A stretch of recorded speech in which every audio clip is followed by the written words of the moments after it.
রাজবাড়ীবাসী, গতকাল হামলা করে যারা ভেবেছিল পদযাত্রা শেষ হয়ে যাবে,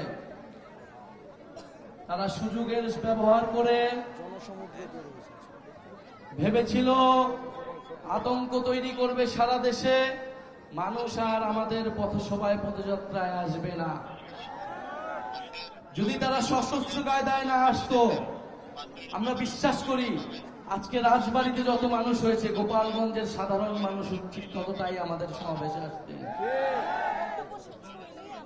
প্রিয় রাজবাড়ীবাসী, আজকে আপনারা এসে প্রমাণ করে দিয়েছেন জাতীয় নাগরিক পার্টি, জুলাই গণ অভ্যুত্থানের নেতৃবৃন্দের প্রতি আপনাদের আস্থা, আপনাদের ভালোবাসা, সেই ঠিক একই পরিমাণ ভালোবাসা আস্থা আপনাদের প্রতি আমাদের রয়েছে।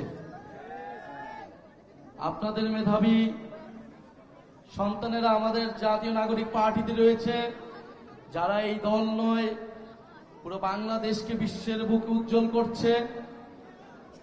আমাদের খালেদ সাইফুল্লাহ ভাই, আমাদের সৈয়দ জামুল ভাই এবং আপনাদের প্রিয় ভাবি তাসনিম যারা। প্রিয় রাজবাড়ীবাসী, আপনারা রাজবাড়ির সমস্যার কথা শুনলেন, আপনাদের সন্তানেরা আপনাদের সামনে প্রতিশ্রুতি দিলেন। আমরা মনে করি সবার আগে সমস্যা খুঁজে বের করতে হবে।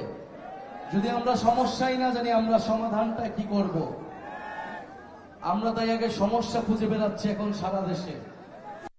এই পদযাত্রার অন্যতম প্রধান উদ্দেশ্য জেলায় জেলায়, এলাকায় এলাকায় আপনাদের সমস্যাগুলো শোনা, আপনাদের সমস্যাগুলোকে আইডেন্টিফাই করা। আপনাদের সমস্যার সমাধানের রাজনীতি আমরা করতে চাই।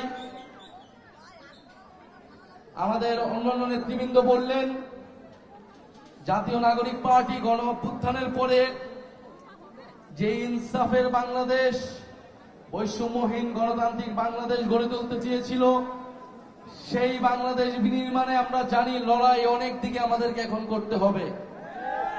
লড়াই কেবল একদিকে নয়, আমরা সেটার জন্য প্রস্তুত আছি।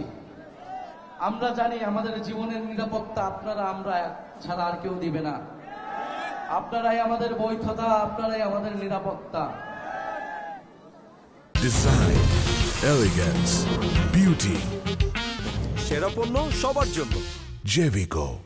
আমরা জীবনের সেই ভয় করি না, সেটা গত বছর জুলাই মাস থেকেই রাজপথে নেমেছি, যেই প্রতিশ্রুতি নিয়ে নতুন বন্দোবস্ত প্রতিষ্ঠার জন্য, সেই প্রতিষ্ঠার নতুন দেশ প্রতিষ্ঠার আগ পর্যন্ত আমরা রাজপথ ছাড়ছি না, এটা আমরা সুস্পষ্টভাবেই জানিয়ে দিয়েছি। আরেকটি কথা বলতে চাই, আওয়ামী লীগকে আমরা 5ই আগস্টের পরেই বলেছি যে আওয়ামী লীগ কেবল একটা রাজনৈতিক দল না,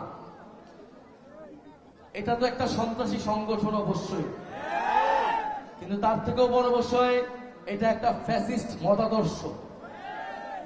এই আদর্শকেও পরাস্ত করতে হবে।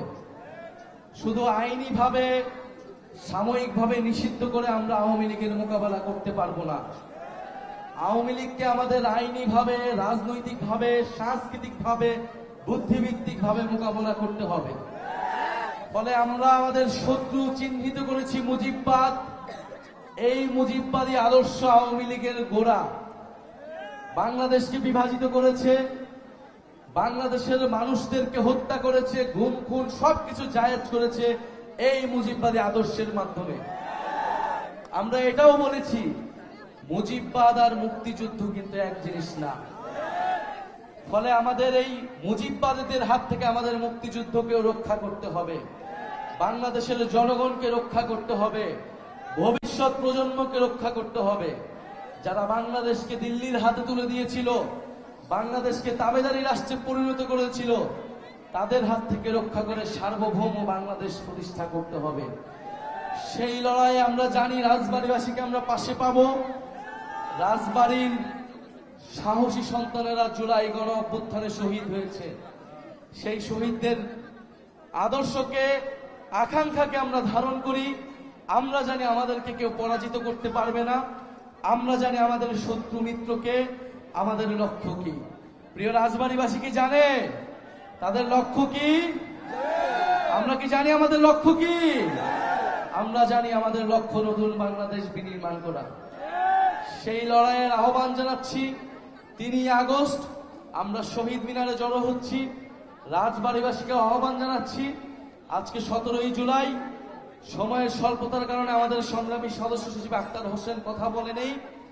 আজকের এই দিনে আক্তার হোসেন গ্রেফতার হয়েছিলেন ঢাকা বিশ্ববিদ্যালয়ের এই গণ অভ্যুত্থানের বৈষম্য বিরোধী ছাত্র আন্দোলনের প্রথম রাজবন্দী হিসেবে প্রথম কারাবরণ করেছিলেন এই আক্তার হোসেন।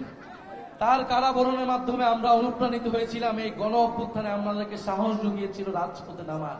ফলে আক্তার হোসেনকে আমরা সশস্ত্র সালাম জানাই আজকের এই দিনে, আজকের এই দিনকে স্মরণ করে।